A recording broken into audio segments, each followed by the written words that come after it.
आप 50 लाख में पिक्चर बनी और 150 करोड़ के ऊपर कमाया। जो हम एथियस्ट जो होते हैं ना, जो भगवान को नहीं मानते हैं, ऊपर वाले को नहीं मानते हैं, मैं उन लोगों से एक सवाल करना चाहूँगा। 150 करोड़ का फिल्म आपने दिया जी। और फिर आप हमारे पास आए, कैसा लग रहा है? जैसे लिफ्ट खोला, मैं अंदर आया तो मेरे को कहते कृष्णा किधर है, तो मैंने कहा कृष्णा तो मैं ही हूँ। तो कहने लगे कि नो ऐसा नहीं है, कभी कोई भी आदमी इनविंसिबल नहीं है इस दुनिया में। अलका जी, बहुत सारे और आर्टिस्ट थे जो नॉमिनेटेड थे, हो सकता है उनके कोई फेवरेट रहे हों, जिनको नहीं मिला तो उनको लगा कि शायद मुझे कैसे मिल गया, तो उन्होंने ये सवाल किया छोटा सा कि ये इनको कैसे मिल गया। मुझे दुख सिर्फ इस बात का हो कि उन्होंने माइक में वो चीज़ बोली पूरे बॉलीवुड के सामने, जो कि उनको अवॉइड करना चाहिए था। इंडस्ट्री में ऐसा चलन क्यों है कि आप हिट देते हो फिर भी आपको रिपीट नहीं पता? मैंने एक दो बार पूछा कि मेरा जिक्र क्यों नहीं करते गानों में, तो उन्होंने जो कुछ अपनी तरफ से जो चीज़ें बोली वो मैंने सुन ली। मुझे हालांकि कन्विंसिंग नहीं लगी बात, बट स्टिल इट्स ओके। होता रहता है, इंडस्ट्री में लोग ऐसा ही करते हैं। Have you ever felt that the songs that you have done, the credit that comes to you in return isn't what exactly should happen? मैं भूल नहीं सकता, कुछ चीज़ें मेरे साथ ऐसी हुई हैं जो कभी लाइफ में आपको आपके माइंड में इम्प्रिंट हो जाती है। तनुश्री दत्ता ने एलिगेशन लगाया नाना पाटेकर के अगेंस्ट में, और उसके बाद I think skeleton started tumbling out. बहुत सारे एलिगेशंस लगे। तो is this a reality that me too exist in the industry? उस फिल्म में कुछ नहीं तो 70 करोड़ रुपए तो मिनिमम जी ने कमाए हैं थ्रू that स्ट्रीमिंग, song और आज भी कमा रहे हैं। हाँ, अच्छा, दैट सॉन्ग। तो मुझे तो 70 रुपए भी नहीं मिले उसके लिए।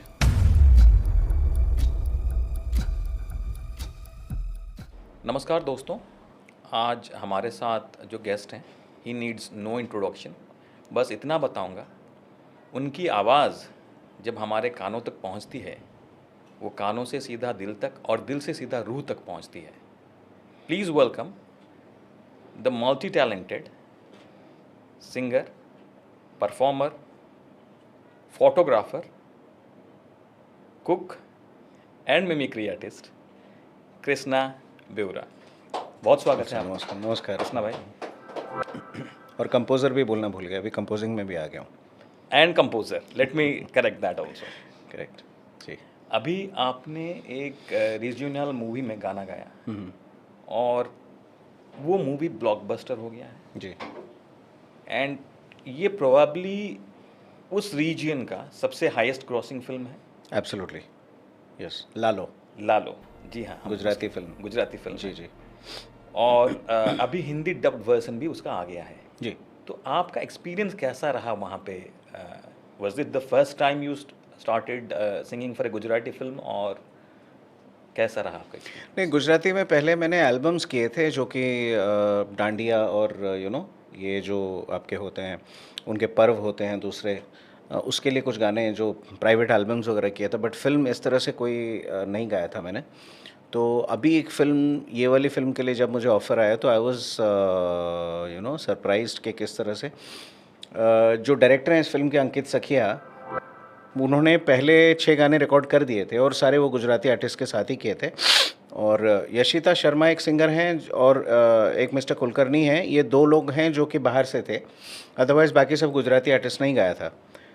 तो कृष्णा को कैसे लिया जाएगा, ये जो है नियति को मंजूर था, मुझे लगता है, समवेयर और the other. A friend of mine, Raunak Korat, जो कि मेरे साथ पहले काम कर चुके थे, he is from Gujarat only, so he suggested my name to Ankit कि इनको लिया जाए इस गाने के लिए। तो फिर उन्होंने बात करी और 7-8 महीना प्रोसेस था ये पूरा गाना बनने का और गाना रिकॉर्ड होने का, क्योंकि इसके जो कंपोज़र हैं स्मिथ जय, वो मेलबर्न में रहते हैं, ऑस्ट्रेलिया में। तो मेलबर्न से फिर उनको बुलाया गया, उन्होंने यहाँ काम किया, गाने कंपोज़ किए, तो उसके बाद फिर इसको रिकॉर्ड किया गया। और कहते हैं ना कि डेस्टिनी को जब मंजूर हो तो प्रांत, देश, मेरे ख्याल से ये सब चीज़ें अलग हो जाती हैं। जब किसी की डेस्टिनी में हो कि ये गाना आपने करना है, तो मैं समझता हूँ कि कहीं ना कहीं मेरे जगन्नाथ प्रभु, साईं बाबा और श्री कृष्ण भगवान की ये इच्छा थी कि मैं गाना गाऊं, और गाना रेंडर किया। फिल्म बहुत बड़ी हिट है और ये गाने को भी बहुत पसंद किया गया है। गाना सुपर डुपर हिट गाना है, मनमोहन है माधव तू जो गाना है, और फिल्म के क्लाइमैक्स में इसको यूज़ किया है। So I think this is a very very welcome move from the Gujaratis to take a non-Gujarati to sing for Gujarati film. तकरीबन 3 हफ्ते पहले ये पहली बार मेरे फीड में आया लालो के बारे में, Correct. और तब से मैं इसके बारे में रिसर्च करने लगा। Correct. और फिर मैंने जाना कि एक गाना आपका है, Correct. And then I started listening to that song out of curiosity, Correct. मुझे सुनना है। और मैं आपको सच बता रहा हूँ कृष्णा भाई, जब मैंने वो गाना सुना, I am telling you and I am getting goose bumps right now. Okay.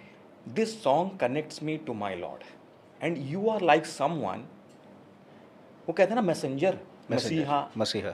जो आपको आपकी रूह को ऊपर वाले से कनेक्ट करता है। Correct. And it is that song, and I'm literally getting goosebumps. My eyes are tearing up.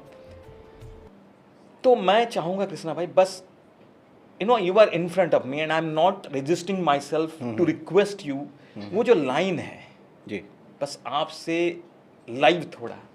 ज़रूर। ये गाना है मनमोहन है माधव तू।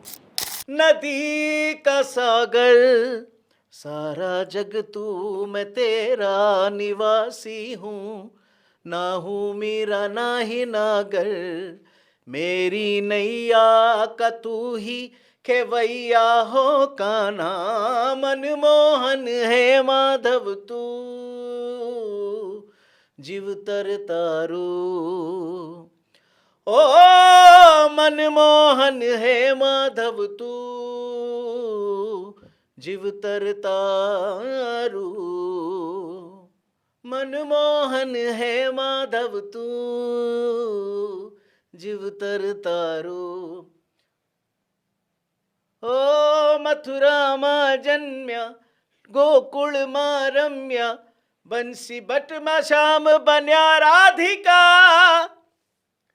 ओ राधा के शब्द शब्द तू, बामन राम बुद्ध तू, हे सृष्टि का तू दाता, ओ मेरे काना, ओ मनमोहक तू ग्वाला, नंद का दुलारा, हे पालनहारा, मेरी नैया का तू ही खेवैया हो काना, मनमोहन है माधव तू, जीव तर तारू। मतलब शब्द नहीं है कृष्णा भाई, इसको कैसे हम बयां करें इस चीज़ को। ऑब्वियसली संगीत जब बजता है साथ में, हम कोई भी सिंगर ये कहे कि मैं बिना म्यूज़िक के भी अकेले बहुत अच्छा गा लूँगा, ऐसा नहीं है। संगीत और साज का भी अपना एक महत्व है, और उसके बिना हम म्यूज़िक करें तो अच्छा नहीं लगता है। तो सिमिलरली विदाउट सिंगर भी खाली इंस्ट्रूमेंट बजेगा तो भी इतना आनंद नहीं आता है। तो सब एक दूसरे के पूरक है, that is what I would say. But बिना म्यूजिक अरेंजमेंट्स के जो आपने गाया, तब भी मुझे लग रहा था इसमें एक्चुअली क्या है, इस गाने में क्या कोरस एक लाइन गाती है, हम एक लाइन गाते हैं, तो सवाल जवाब जैसा है। तो एक सिंगर को एक साथ सारी चीज़ें रेंडर करना थोड़ा सा नहीं एट टाइम्स थोड़ा डिफिकल्ट हो जाता है। गाया, मुझे लगा कि मैं कनेक्टेड हो रहा हूँ। Thank you sir. ये बहुत से लोगों को हील किया है इस गाने ने। मेरे डायरेक्टर जो हैं अंकित सखिया, उन्होंने बताया कि आपको पता नहीं आपने कितनी लोगों की ज़िंदगी को टच किया है, उनको हील किया है इस गाने से। तो मैं अपने आप को खुशकिस्मत समझता हूँ कि भगवान श्री कृष्ण ने मुझे चुना इस गाने को गाने के लिए। जी जी। तो ये मैं गाना ना लूप में सुन रहा हूँ, और जितने बार सुनता हूँ मुझे लगता है कि यार वो जो इस्कॉन वाली फीलिंग आती है मुझ में, कि मैं उस गाने पे नाचने लगता हूँ। I started literally dancing. और कभी कभी ऐसा होता है मैं घर में होता हूँ या ऑफिस में होता हूँ, and I start playing that song, and then after some time I forget myself. ऐसा फीलिंग आता है मुझे। हर गाने में बहुत ज़रूरी होता है कि उसके बोल बहुत अच्छे हों। पहली बात, प्रेम डी दवे करके एक राइटर हैं जो कि एक पेशे से एक वकील हैं, उन्होंने इसके लिरिक्स लिखे थे इस फिल्म के लिए, और धुन आपको मैंने बताया कि स्मिथ जे ने बनाई थी। फिर इसमें बहुत सारी चीज़ें ऐसे ही मैंने ऐड की आलाप के तौर पे, या फिर स्टार्टिंग में एडलिप के तौर पे, जो कि गाने का हिस्सा नहीं थी according to the composer, but we always do something different. तो मैंने जब ये गाना रिकॉर्ड किया था स्टूडियो में, मैंने इनको बोल दिया था, मैंने कहा Krishna is singing for Krishna with the आदेश of lord Krishna, and lord Krishna himself is Jagannath ji, you know. So that is what I feel के without divine blessing, without divine intervention. आदेश जिसको हम बोलेंगे, नहीं हो सकता ये चीज़. इंटरवेंशन ज़रूरी है उसके लिए, और ये चीज़ उसी वजह से हुई है. और फिल्म ने इतना सक्सेस इसलिए किया बिकॉज ये बहुत ही सिंपल सी कहानी है. अगर आपको मौका मिले तो अभी भी शायद, आई डोंट नो यहाँ लगी है कि नहीं, यहाँ लगी थी, मेरे दोस्तों ने देखा, उनके पेरेंट्स ने देखा और मुझे कॉल किया था. It's a beautiful film. और ये फिल्म जो है, मेरा जो गाना है ये वाला मनमोहन जो मैंने अभी आपको सुनाया, वो क्लाइमैक्स का हिस्सा है, जो आखिर में 15-20 मिनट का जो है, उस हिस्से में ये it plays the most important role. So that is why it connected to the people and that is why it's a big hit. Absolutely. 12 लोगों ने डिसाइड किया कि हम थोड़ा थोड़ा पैसा डाल के एक फ़िल्म बनाते हैं. कैमरा हायर किया किसी फ्रेंड से, एक ही कैमरे पे पूरी फिल्म शूट की है. थिएटर्स उनको शुरू में नहीं मिल रहे थे, लेकिन वो कहीं ना कहीं गए द्वारकाधीश के पास, और वहाँ जाके उन्होंने प्रेयर्स किया, और अचानक से इतना बढ़िया सब कुछ हुआ. उनको बहुत अच्छे एक प्रोड्यूसर मिल गए जिन्होंने की फ़िल्म को अपने हाथों में, पार्थिव गोहिल सोल सूत्रा के, तो उन्होंने इस फिल्म को एक्वायर किया. उन्होंने बोला कि हम इसको प्रमोट करते हैं. तो उनके प्रमोशन और उनके मेहनत की बदौलत ये फिल्म ने बहुत अच्छा किया. तो 100 करोड़ का फिल्म देखे कृष्णा भाई. 100 करोड़ तो नहीं, it's almost more than 150 crore. 150 crore ना. करेक्ट. तो वो फिल्म देके अभी आप 50 लाख में पिक्चर बनी और 150 करोड़ के ऊपर कमाया. So it is probably the highest grossing movie in that region and highest ROI ever, I believe. I don't know about the other states. Maybe south की फिल्मों ने किया होगा बहुत business, but if we have to Google for that. But मेरे जानने में, मेरे होश के हिसाब से अगर मैं देखूं तो it's one of the highest grossing film ever. Because the ROI की अगर हम बात करें, आप 50 लाख में अगर किसी मूवी को बनाते हो, करेक्ट, ROI वाइज तो I think obviously, it's probably- क्योंकि मराठी एक फिल्म थी सायरट, जिसने भी 25 लाख में बनी थी, वो फिल्म कहते हैं, और उसने भी 100 करोड़ के ऊपर कमाया था. और जिसमें जिंग जिंग जिंगाट, वो जिंग जो- जिंग जिंगाट वाला हाँ, गाना. करेक्ट, गाना था। एब्सोल्युटली, आपको पता है. तो ये मैं समझता हूँ कि ये सब हर एक फिल्म नहीं ऐसा होती है. बट मैंने फिर अंकित सखिया को यही बात बोली थी. मैं कहा, अंकित एक बात का याद रखना, इस फिल्म में जिस बच्चे ने आपको शूटिंग के दौरान चाय भी पिलाई है ना कहीं उसका भी आशीर्वाद इसमें गया है. तो ये चीज़ का ज़रूर ध्यान रखना, क्योंकि कोई ना कोई, जो हम एथियस्ट जो होते हैं ना, जो भगवान को नहीं मानते हैं, ऊपर वाले को नहीं मानते हैं, मैं उन लोगों से एक सवाल करना चाहूँगा कि ये कहते हैं ना कि ये सब कुछ संसार में, इतने पक्षी, इतने पौधे, इतने कलरफुल मछलियाँ, इतने कलरफुल बर्ड्स, इंसेक्ट्स, और पेड़ पौधे, डिफरेंट तरह के फल, और इतनी सारी चीज़ें, पहाड़, नदियाँ, झरने, ये सब कहाँ से आए अचानक से? किसी ने तो इसको बनाया है, क्रिएट किया है. तो आप ये बोल ही नहीं सकते हो कि भगवान ने. तुम साइंस को समझ रहे हो क्योंकि उसने तुमको दिमाग दिया यूज़ करने के लिए, इंसान को ब्रेन दिया. इंसान का जन्म, माना जाता है कि इंसान का जन्म सबसे उत्कृष्ट मूल्यवान है और उत्कृष्ट होता है, सबसे हायर उसमें आता है. इसीलिए हम वो कर सकते हैं जो जानवर नहीं कर सकते. तो इसका मतलब ये नहीं कि फिर हम उसी को क्वेश्चन करना शुरू करते हैं. दिमाग दिया है तो दिमाग का इस्तेमाल करो, कि ये सब चीज़ एकदम से नहीं आए. कहते हैं ना कि मेरे को बहुत अच्छी एक शेर है जो गुलाम अली साहब ने गाया था कई साल पहले आवारगी फिल्म के लिए. उसमें कहते हैं, मैं इस दुनिया को अक्सर देखकर हैरान होता हूँ, न मुझसे बन सका छोटा सा घर, दिन रात रोता हूँ. खुदाया तूने कैसे ये जहां सारा बना डाला, चमकते चांद को टूटा हुआ तारा बना डाला. अरे वाह वाह वाह. तो ये शेर है. न मुझसे बन सका छोटा सा एक घर, दिन रात रोता हूँ. It is so difficult to make even a single small house for yourself. खुदाया तूने कैसे ये जहां सारा बना डाला. हे भगवान, तूने इस सृष्टि को कैसे रच दिया, कैसे बना दिया. सो भगवान को मानना बहुत ज़रूरी है, और कहीं ना कहीं भगवान का आशीर्वाद और प्यार सबके लिए होता है. बस हमको वो नेक्टर की तरह किस तरह से लेना है, वही बहुत इंपॉर्टेंट है किसी इंसान के लिए. तो 150 करोड़ का फिल्म आपने दिया जी। और फिर आप हमारे पास आए, कैसा लग रहा है कृष्णा भाई? बहुत अच्छा, मुझे खुशी इस बात की है कि उड़ीसा में पहली बार मैं देख रहा हूँ कि किसी ने इतना अच्छा इनिशिएटिव लिया है कि अपनी तरफ से जो सब तरह का प्रॉपर तरीके से प्रॉपर वे में पॉडकास्ट शूट कर रहे हैं। Thank बैठ जाना और बातें कर लेना, बोल देना बहुत आसान होता है और हमारी पूरी crew is happy to hear this and what I am saying कि sitting and talking is very easy, but वो जो चीज़ है उस चीज़ को इनिशिएट करके उस चीज़ को अच्छे तरीके से अच्छे लेवल से लेके जाना इस बहुत कम लोग कर पाते हैं। तो मैं आपको इस बात के लिए मुबारकबाद देता हूँ। और साईं आपके साथ बैठे हैं, जगन्नाथ जी जी, आपके जी, साथ, जी। आप जगन्नाथ जी के धरती में बैठे हैं। जी, हमने कहीं ये सुना है कि आप उड़ीसा से दुबई, फिर दुबई से बॉलीवुड यानी कि मुंबई में आए। करेक्ट करेक्ट, हाँ। तो मुंबई में पहला जो आपका सफ़र रहा, जो स्ट्रगल रहा, वो किस तरह का रहा? और आपको पहला ब्रेक कब, कैसे मिला? इसके बारे में अगर थोड़ा सा लाइट शेयर करें। देखिए हुआ क्या था कि बेसिकली जब मैं चंडीगढ़ में पढ़ाई कर रहा था अपनी, I have done my masters from Chandigarh from the department of Indian theatre. तो थिएटर एंड फिल्म मेकिंग में एक कोर्स होता है वहाँ पर पंजाब यूनिवर्सिटी में, उसमें मैंने एमए किया। बीए मैंने किया फ्रॉम एसडी कॉलेज चंडीगढ़। तो वहाँ से करने के बाद वहाँ पे एक हमारे बड़े अच्छे गायक हुआ करते थे, कुंवर भान, जो कि मुकेश जी के गाने बहुत अच्छा गाया करते थे। तो दैट पर्सन ही used to have contracts in Dubai from different hotels. और उन होटल्स में फिर वो जैसे बैंड्स होते हैं ना, आप जाते हैं होटल्स में, बिल्कुल, 2-3 बजाते आर्टिस्ट होते हैं, गा रहे होते हैं, बैठ के रेस्टोरेंट होता है, लो आप खाना खाते हैं और म्यूज़िक सुनते हैं, आपने रिक्वेस्ट देते हैं, उस तरह के कॉन्ट्रैक्ट्स वो करते थे। तो वहाँ पर शेरेटन में मैंने गाना शुरू किया और वहाँ पर फैमिलीज़ आनी शुरू हो गई। तो फिर मैं दुबई जाने के बाद वहाँ शेरेटन में गाया, कुछ पैसा इकट्ठा किया। मैंने कहा बॉम्बे जाके अगर स्ट्रगल करना है तो पैसे ज़रूरी है, क्योंकि वहाँ जाकर किराए पे घर लेना और ये लेना वो लेना बहुत सारी चीज़ें हैं। तो वहाँ से आया, यहाँ स्ट्रगल करना शुरू किया। तो यहाँ देखा कि it is not easy, because music directors के पास सीडीज़ अपने ले के जाओ, वो सुनते हैं नहीं सुनते हैं।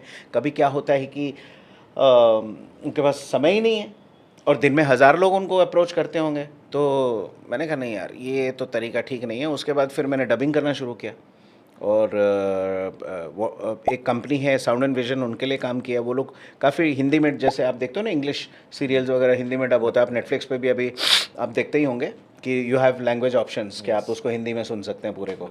तो वो डबिंग्स जो हैं वो ये company is a Pioneer in India, sound and vision, उनके लिए काम करना शुरू किया। तो आई did a lot of Popeye the sailor man, इस तरह की कार्टून की वॉइसेस और ये सब चीज़ें करनी शुरू की। इससे मेरा किचन चलना शुरू हो गया। और फिर मैंने क्या किया, एक्टर संजय दत्त को मिला, उनको मैंने अपने गाने सुनाए। ये आप कैसे मिले? हाँ, ये महबूब कोइंसिडेंस और no no no no, there were two things. I went to see him in Mehboob studio. तो उनके मैनेजर थे कलीम खान साहब। कलीम खान को मैंने सीडी दी, मैंने कहा सर से मिलना है। सर से मिला, उन्होंने गाना सुना, बुलाया। इमीडिएटली उनको इतना अच्छा लगा आवाज़ मेरा। फिर किसी डिस्कोथेक में भी मेरी वॉइस सुनी उन्होंने, तो उनको लगा कि नुसरत साहब का कोई सीडी बज रहा है। तो फिर किसी ने बताया नहीं नुसरत साहब ने, ये कृष्णा ने गाया है। तो उनको बड़ा अच्छा लगा, कहता है यार इसको तो फिर हमें ब्रेक देना ही चाहिए, इस लड़के को बुलाओ घर पे। तो मैं घर पहुंचा उनके, वो अपने लिफ्ट पे आए। लिफ्ट में जैसे लिफ्ट खोला, मैं अंदर आया तो मेरे को कहते कृष्णा किधर है? तो मैंने कहा कृष्णा तो मैं ही हूँ। तो कहने लगे कि यार ये वो आवाज़ नहीं है, ऐसे बोले। तो कहते वो आवाज़ और ये हाइट, मतलब वो नहीं वो कर पाए। जिस तरह की मेरी सिंगिंग है, मेरी पर्सनालिटी पे नहीं जाता है, लोगों को लगता है। तो उन्होंने बोला कि अच्छा तू कुछ गा के सुना। तो लिफ्ट में मैंने थोड़ा सा 2 लाइन गाया, तो फिर उन्होंने अंदर लिया मेरे को, बोला हाँ तो ये तो आओ। फिर अंदर गए, फिर बैठे, फिर उन्होंने इमीडिएटली मुझे 4 फिल्में दी।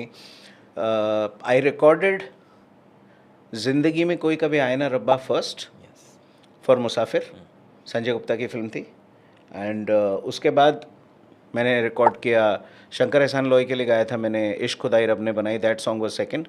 एंड देन रक्त, विजय माल्या ने प्रोड्यूस किया था फिल्म। रक्त में एक गाना था सच है कि तुम मेरा प्यार हो। एंड उसके बाद एक गाना था दीवार में, आदेश श्रीवास्तव जी का म्यूज़िक था उसमें, that was the 4th song. So that is how my journey started in Bollywood. And Sanju sir मुझे खुद पर्सनली लेके जाया करते थे लोगों से मिलाने के लिए कि इस लड़के को सुनो, इसकी आवाज़, and that is his greatness. Because of him what ever I am today is because of him somewhere और दी अदर। जैसे आप कह रहे थे ना कि आप आए हमारे यहाँ पर मैसेंजर ऑफ गॉड बन के, तो मेरे लिए तो गॉड के भेजे हुए मीडियम है संजय दत्त साहब, तो उनके लिए हमेशा मेरे दिल से दुआएं। मैं सॉरी टू इंटरप्ट यू, हाँ। बट आपको कभी ये लगता है कि नहीं अब कृष्णा बेवरा जो है उनका ब्रांड सेट हो गया है and I will face no more challenge in getting songs? No no, ऐसा नहीं है। कभी कोई भी आदमी इन्विंसिबल नहीं है इस दुनिया में। Every person is replaceable. और अभी कल ही हमको न्यूज़ मिला कि अरिजीत सिंह ने डिसाइड किया कि वो नहीं गाएंगे, फिल्मों के लिए नहीं गाएंगे। उनके जो भी कारण रहे उन्होंने गाना बंद कर दिया, ऐसा हमें सुनने में। ऐसा हालांकि हम दुआ करेंगे कि वो गाते रहें फिल्मों के लिए, क्योंकि उनकी आवाज़ लोगों को बहुत पसंद है।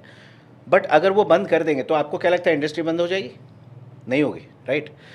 कोई ना कोई और करना ही पड़ेगा जुगाड़, है ना। बिल्कुल। जैसे हम एक आदमी से पैसे मांगते हैं, अगर वो नहीं देता पैसे, हम दूसरे के पास जाते हैं, दूसरा नहीं देता तो तीसरे के पास जाते हैं।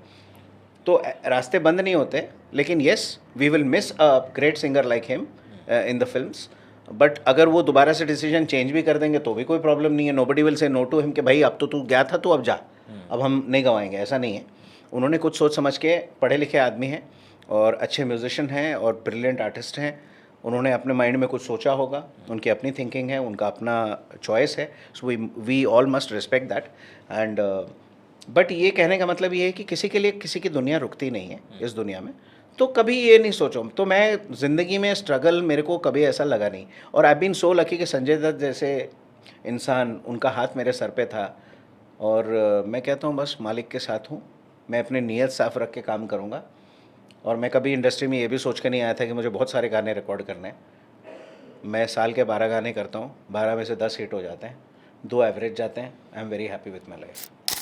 तीजा तेरा रंग था मैं तो, तीजा तेरा रंग था मैं तो, जिया तेरे ढंग से मैं तो, तू ही था मौला तू ही आन, मौला मेरे ले मेरी जान। तीजा तेरा रंग था मैं तो, तीजा तेरा रंग था मैं तो, जिया तेरे ढंग से मैं तो, तू ही था मौला तू ही आन, मौला मेरे ले मेरी जान। मैं एक शायद ये कपिल शर्मा शो हो कहीं पे हाँ। मैं एक देख रहा था, वहाँ पे अभिषेक बच्चन आए हुए थे। तो वो उन्होंने एक किस्सा शेयर किया कि जब धूम पिक्चर पहली बार आई, उससे पहले उनकी भी पिक्चर्स आई थी लेकिन वो इतना खासा नहीं चला था। धूम पिक्चर आई और धूम का सक्सेस पार्टी हो रहा था। उसके बाद वो शायद अर्ली मॉर्निंग पार्टी खत्म हुआ और वो रास्ते में ऐसे ही चल के जा रहे थे, शायद उनके घर के पास कहीं एक नज़दीक वाले जगह पे पार्टी हो रही थी। तब लोग सड़कों पे जा रहे थे, मॉर्निंग वॉक कर रहे थे, तो लोगों ने के अंदर से आया ये अभिषेक बच्चन जा रहा है। तो लोग बड़े एक्साइटेड थे उनको देख के। तब उनको लगा कि यार अभिषेक हैज़ अराइव्ड। तो ऐसा कोई वाकया आपके साथ हुआ हो जब आपको लगा कि कृष्णा हैज़ अराइव्ड? हाँ, मैं आपके सवाल को मैं एक्चुअली बहुत फिलोसॉफिकली ले गया उसके जवाब को, लेकिन मैं कहूँगा यस, अगर आप ये इंसिस्ट करते हैं टू से कि यस आई हैव अराइव्ड। मैं अराइव्ड तभी सोचा था जब मेरे हाथ में चक दे इंडिया के गाने के लिए अवार्ड आया।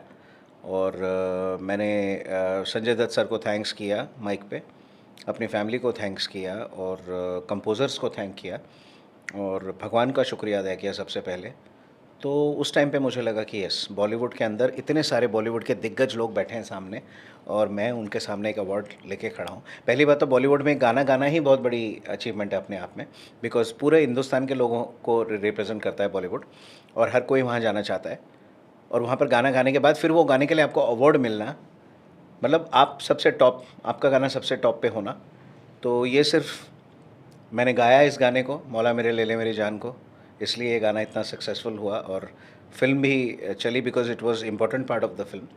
और मैं समझता हूँ कि सारा क्रेडिट उस ऊपर वाले को जाता है जिसने ये गाना मुझे दिया और मैंने गाया। तो आप कह रहे हैं 2008 का वो जो स्टारडस्ट अवार्ड था, जब हाथ में पकड़ के यूँ किया मैंने अवार्ड को, तो आपकी आपकी भाषा में अगर अराइव्ड की बात आप करो तो फिर दैट इज़ अराइव्ड, तो लगा कि नहीं I have arrived. I have arrived. तो ये 2008 की जो आप अवार्ड की बात कर रहे हो, वहाँ पे शायद आपको 2 लोग थे स्टेज पे जो आपको अवार्ड दे रहे थे, और उसका भी एक शायद एक किस्सा है। ऐसा है, जी, अगर थोड़ा आप उसको भी अभी बताया था, अभी हुआ था। बेसिकली क्या हुआ था कि अलका जी, बहुत सारे और आर्टिस्ट थे जो नॉमिनेटेड थे, हो सकता है उनके कोई फेवरेट रहे हों जिनको नहीं मिला, तो उनको लगा कि शायद मुझे कैसे मिल गया, तो उन्होंने ये सवाल किया छोटा सा कि ये इनको कैसे मिल गया। मुझे दुख सिर्फ इस बात का हो कि उन्होंने माइक में वो चीज़ बोली पूरे बॉलीवुड के सामने, जो कि उनको अवॉइड करना चाहिए था। उनके मन में जो है, देखो अब हम भी देखते हैं क्रिकेट मैच में, कोई प्लेयर अच्छा नहीं खेलता तो हमको भी बुरा लगता है कि अरे यार आज इसने अच्छा नहीं खेला, बट हम जाके दुनिया में नहीं बोलते वो चीज़, है ना। तो वो हम अपने मन में डिस्कस करते हैं। लेकिन आपको हो सकता लगे कि नहीं यार उसने ट्राई तो किया, उसने अच्छा तो किया, कोशिश तो किया। हर पर्सन का एक व्यू अलग होता है, लेकिन हमें as a celebrity, as a senior artist, कभी एक न्यू कमर को डिमोरलाइज नहीं करना चाहिए। That is what I feel, जो कि उन्होंने किया, जो उनको नहीं करना चाहिए था। बट अभी भी वो मेरे लिए सरस्वती के बराबर हैं। लता जी के बाद अगर मैं आशा जी के बाद किसी को मानता हूँ तो अलका जी को मानता हूँ। तो ऐसा कोई मेरे मन में द्वेष नहीं है। ये सवाल पूछा गया तो इस सवाल का मैंने जवाब दिया। तो और कभी भगवान उनको खुश रखे, उनको लंबी आयु दे, उनका हेल्थ हमेशा अच्छा रखे। तो कभी ऐसा आपको मौका मिला उसके बाद कि ये बात जाके उनसे आप क्लैरिफाई करें कि ये आपके दिल में मलाल है, या क्यों उन्होंने ये बात कहा, किस कॉन्टेक्स्ट में कहा इन्होंने? देखिए, मैं एक ऐसा इंसान हूँ जो कभी भी इंतज़ार नहीं करता कि वक्त आएगा तो बताऊँगा। मैं ऐसा इंस्टेंट जवाब दे देता हूँ। अच्छा। मैंने उस टाइम उनको इमीडिएटली माइक पे जब अवार्ड लेते हुए मैंने कहा सबका शुक्रिया, सबको शुक्रिया अदा किया। मैं कहा अलका जी पता नहीं क्यों नाराज़ हैं। अलका जी मैं कोशिश करूँगा कि अगले साल और बेहतर गाऊँ ताकि अलका जी का भी फेवरेट बन जाऊँ। बस इतना बोल के मैंने अवार्ड लेके चला गया। तो I chose to answer her that time, but in a very respectable way, what she deserves. वो रिस्पेक्ट डिज़र्व करती हैं एज अ सीनियर, तो मैंने उनको किया, सिंपल एज दैट। तो मैं तो एटलीस्ट मेरे से जो न्यू कमर इन टच आते हैं, मेरे इनबॉक्स में मैसेज करते हैं, मैं कभी उनको डिमोरलाइज नहीं। इवन इफ द सिंगिंग बेसुरा, आई नेवर से उनको कि तुम बहुत बेकार गा रहे हो, तुमको गाना नहीं चाहिए। एब्सोल्युटली। ऐसे सीखो थोड़ा और, कोई बात नहीं, आएगा, कोई दिक्कत नहीं है। 2007 में चक दे इंडिया आई, आशिक बनाया आपने, उसी दौरान आगे पीछे आई, और ये सब फिल्मों में गाने थे राइट। और हिट हुए। मैं कहता हूँ कि जो जितने भी कंपोजर्स ने मुझे गाना गवाया है, उन कंपोजर्स ने इसलिए गवाया क्योंकि मेरे गाने चल रहे थे उस टाइम पे। तो अगर कोई कंपोजर ये कहे कि हमने बोला कि इसको ब्रेक दिया, तो वो गलत है, क्योंकि दे जस्ट उन्होंने बस मेरे सक्सेस को राइड किया। ये होता है इंडस्ट्री में कि भेड़ चाल हो जाती है कि हाँ यार इसके गाने चल रहे हैं तो इसी को बुलाओ, इसी को गवाते रहो। फिर 5-6 साल जब वो घिस जाएगा, फिर दूसरा कोई उसका रिप्लेसमेंट आएगा, उसको बुलाएंगे। अगर सही मायने में किसी ने मुझे ब्रेक दिया है, अगर कि कोई ये चीज़ क्लेम कर सकता है, वो संजय दत्त सर है। क्योंकि उन्होंने मुझे उठाया लिटरली ऐसी जगह से जहाँ पे मैं सिर्फ कोरस और आलाप वगैरह ही गाया करता था फिल्मों में। तो उन्होंने बुलाकर इतना विश्वास जताया मुझ पर। सबसे पहले विशाल शेखर के पास भेजा। We did a song for Musafir, ज़िंदगी में कोई कभी आए ना रब्बा। And after that I did Aditya Srivastava ji के साथ दीवार का गाना, दम अली अली, जो अमिताभ बच्चन जी के लिए था। And then I did a song for Abhishek Bachchan and Bipasha Basu. The song was from the movie Rakht. Rakht के बाद फिर मैंने गाना गाया उसके लिए अपना आदेश जी का बोल दिया मैंने। और रुद्राक्ष के लिए गाना था रुद्राक्ष के लिए गाना था इश्क खुदाई रब ने बनाई for Shankar Ehsaan Loy. So that is how my career started, and these people were just giving me break because Sanju sir told them to give me a break. So 2007-8 उस एरा की अगर बात करें, आपने अभी कहा कि ऐसा होता है इंडस्ट्री में कि अगर कोई चल रहा है तो भीड़ उसके पीछे आती है, एंड जब वो उसका क्रेज़ ख़त्म हो जाता है या फिर थोड़ा सूरज अस्त होने लगता है, करेक्ट, तब लोग उससे पीछा छुड़ा लेते हैं। तो अगर हम देखें तो आप अभी तक बॉलीवुड के लिए कितना गाना गा चुके होंगे? मैंने 300-400 गाने गा दिए होंगे करीबन Bollywood, just for Bollywood, for Hindi movie. वैसे तो मैं 22 भाषाओं में गाता हूँ। अगर आप रीजनल और सब मिला के करेंगे तो कम से कम 2000 गाने गा चुका हूँ मैं। लेकिन कहने का मतलब ये है कि मैं ये नहीं कहूँगा कि जिस तरह का मेरा वोकल टेक्सचर है, मैं उसमें कभी 40,000 गाने गा ही नहीं पाऊँगा। मैं कोई रोमांटिक गाने गाता नहीं हूँ। The kind of songs I sing is situational. कि कोई सैड सीन है, किसी का Highlighting ब्रेकअप that हो गया है, yes. या कोई इंटेंस गाना है, सोल्जर्स के ऊपर गाना है, सोल्जर्स उनकी लाश जा रही है, और इमोशनल बिल्कुल द गाने जो कि आप सुनो और आपको लगे कि नहीं यार कनेक्ट हो रहा है, यस स्क्रीन में आप जब देखो तो आपके आंखों से आंसू आ जाए, उस तरह के गानों के लिए मुझे चुना जाता है ना। I am thankful to God कि कोई वो भी तो करेगा ना लाइफ में, बिल्कुल है ना।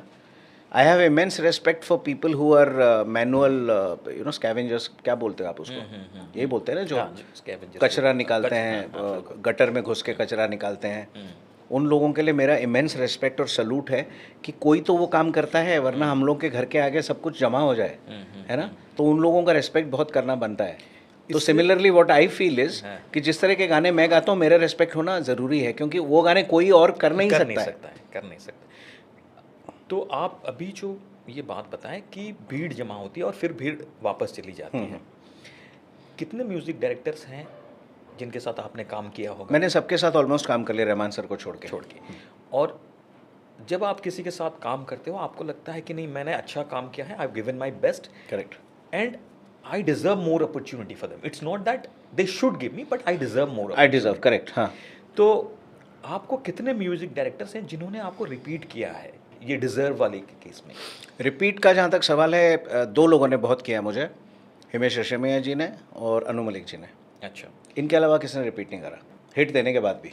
ये ऐसा इंडस्ट्री में ऐसा चलन क्यों है कि आप हिट देते हो फिर भी आपको रिपीट नहीं करते? पता नहीं, मे बी दे एक्सपेक्ट कि मैं उनकी चापलूसी करूं, अच्छा, चापलूसी करूं, या उनको क्या बोलते हैं, मैं रोज़ उनको कॉल करूं, उनके तरले करूं, काम दे दो काम दे दो, उनके घरों में जाके बैठूं, उनके स्टूडियो में जाके बाहर बैठूं।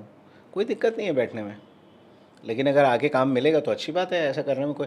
मैं आपको बताता हूँ कि इंसिडेंट है कि पहला जब गाना मैंने रिकॉर्ड किया था, एक आलाप के लिए मैं 14 घंटे बैठा था आदित्य श्रीवास्तव के स्टूडियो के बाहर, लेकिन वो मेरे पार्ट ऑफ माई डेडिकेशन था। Nobody told me to sit for that long, I could have chosen to just go back and not do the song, but I did it because no, it was out of respect for mister Sanjay Dutt, because उन्होंने बोला था कृष्णा तू बैठ यहाँ, ये आदेश जब तेरे से आलाप करवाएगा तो करा लेना, और तेरी शुरुआत हो गई है, ये बोला। तो आपको कभी लगा, मन में दुख हुआ कि नहीं मैंने इनके लिए इतना अच्छा काम किया? हम सुन रहे थे शायद आनंद राज आनंद के लिए। दुख होता है, नहीं, Salim Sulaiman didn't repeat, Anand Raj didn't repeat, there many other composers who didn't repeat, but it's okay, it's okay. नहीं, मन में तो होता है, देखिए हम नहीं, किसी मैं के अब लिए मन में कुछ रखता नहीं हूँ, दुख I'm very नहीं होता happy. है आपको? मैं खुश रहता हूँ, कोई बात नहीं, उनका लॉस है, मेरा लॉस नहीं है। फिर गवाएंगे, फिर हिट हो जाएगा गाना। तो आप कभी जाके उनसे उनको अगर हिट गाना चाहिए तो दोबारा गवाना ही पड़ेगा उनको मेरे से, बिल्कुल नहीं गवाएंगे तो उनका लॉस है, कभी मेरा आप लॉस नहीं है। जाके उनसे बात करते हो, पूछते हो कि हमने इतना अच्छा काम किया साथ में मिलके? मैंने एक दो बार पूछा कि मेरा जिक्र क्यों नहीं करते गानों में, तो उन्होंने जो कुछ अपनी तरफ से जो चीज़ें बोली वो मैंने सुन ली। मुझे हालांकि कन्विंसिंग नहीं लगी बात, बट स्टिल इट्स ओके। होता रहता है, इंडस्ट्री में लोग ऐसा ही करते हैं। It is a very ruthless place, I would tell you. People are, I don't know insecurity है ना क्या है, या फेवरेटिज्म का कुछ चक्कर है, बट ये होता है कि देखो अरिजीत सिंह के साथ वो ऐसा नहीं कर सकते हैं। Arijit is a very very talented artist, ऐसा नहीं कि हम टैलेंटेड नहीं हैं, हम भी टैलेंटेड हैं, हमको मौके कम मिले हैं। अरिजीत के साथ वो इसलिए नहीं करके क्योंकि वो इस वक्त शिखर पे है। जब आप शिखर पे होते हो सब लोग आपके नीचे ही होते हैं, तो जब लोग आपके नीचे हैं तो आपको उसी नज़र से देखते हैं कि भैया ये तो बहुत ऊपर है, हम इसके साथ बुरा नहीं कर सकते। लेकिन फिर वही लोग जब दूसरे को देखते हैं उसको लगता है कि नहीं यार ये इसके साथ हम कर सकते हैं। बेसिक थिंग इज़, आप अगर वल्नरेबिलिटी दिखाओगे कि मैं वल्नरेबल हूँ तो लोग आपको ऐसे ट्रीट करेंगे। मैं नहीं दिखा था, इट्स फाइन। मैं तो चाहूँगा, देखो as a composer I respect their work, but that doesn't mean कि मैं गिड़गिड़ाऊँगा नहीं कि मुझे काम दो। वो अगर मुझे काम देंगे उनका भी फ़ायदा है उसमें। So you never approached anyone from your side? No. आप कभी अपने साइड से किसी को अप्रोच नहीं? मैंने सिर्फ उनको मैसेज किया था ये कहकर कि नाराज़गी क्या है आपको, कि आप, मैंने 10 इंटरव्यूज़ देख चुका हूँ आपके, 10 में जब भी चक दे का गाने की बात होती है तो आप मुझे मेरा नाम ले लेते हो, या तो सलीम सलीम मर्चेंट, हाँ, उनसे मेरी मैसेज पे बात हुई थी, फिर उन्होंने कॉल किया मुझे, लेकिन वो किसी बैड नेटवर्क में थे तो हमारी बात हो नहीं पाई, तो फिर उन्होंने वीडियो मैसेज भेजा मुझे। तो मेरे मन में किसी के लिए कोई रंजिश नहीं है, आई एम वेरी हैप्पी। जिस दिन वो गवाएंगे दोबारा उनका गाना हिट हो जाएगा, उनका ही फ़ायदा है उसमें। तो मैं ये समझता हूँ and I am very happy with that. कहीं तो बीते कल की जड़ें दिल में ही उतर जाती हैं, कहीं जो धागे टूटे तो मालाएं बिखर जाती हैं। कहने को साथ अपने एक दुनिया चलती है, पर छुपके इस दिल में तन्हाई पलती है। बस याद साथ है, तेरी याद